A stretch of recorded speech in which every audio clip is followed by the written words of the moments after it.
So it's me, so I got my flap ready. So what I did is if you can do that before you do that on, so what you do is just you get a flap, whatever size, you use your scraps. You can see I have all my scraps. I try and use all my scraps all the time so I don't end up with little pieces.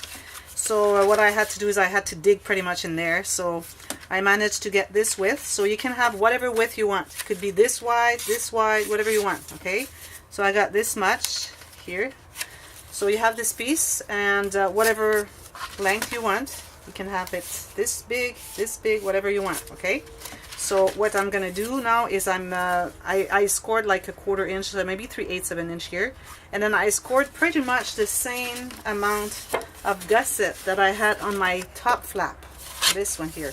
So the same or even a little bit more, because this is going to contain everything, including what's in here, okay? In here, on here too.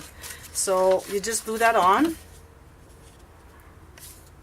So you do that before you put this piece there. That's why you have to watch the whole video before you start doing that. Okay, so this is in there. And you make sure it's nice and flush here. It's not sticking out, because it's the end of the book. You don't want to see that sticking out, okay? And then you put the magnets. So I had my magnets right here. I do it here. Okay, so you use the magnet. If you have a large one, I suggest you have 2 magnets, because if you have the magnet in the center, these will curve out, won't be nice. So 2 magnets if it's wide. This one is not too wide. I think I'm going to cut that a little bit, because I'm going to have a llama here and I don't want to hide it. And then you just do that, and then you set where your magnet's going to be. So make sure your gusset here is perpendicular, and this one too. And then you make sure it's nice and straight here, and then you just push to have your magnet there. So it's going to go like this. So that's the best way to have this interaction.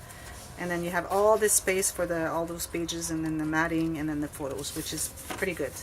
So here I'm going to adjust that. I might remove some depending on what I want to do here. So make sure you decide what sheet you're going to put here. If you have, like here, I'm going to have a llama, and I don't want this to go on top of his head, so I'm probably going to cut here. And if it's not enough, I might move that lower here, like more on this side, and then it clears.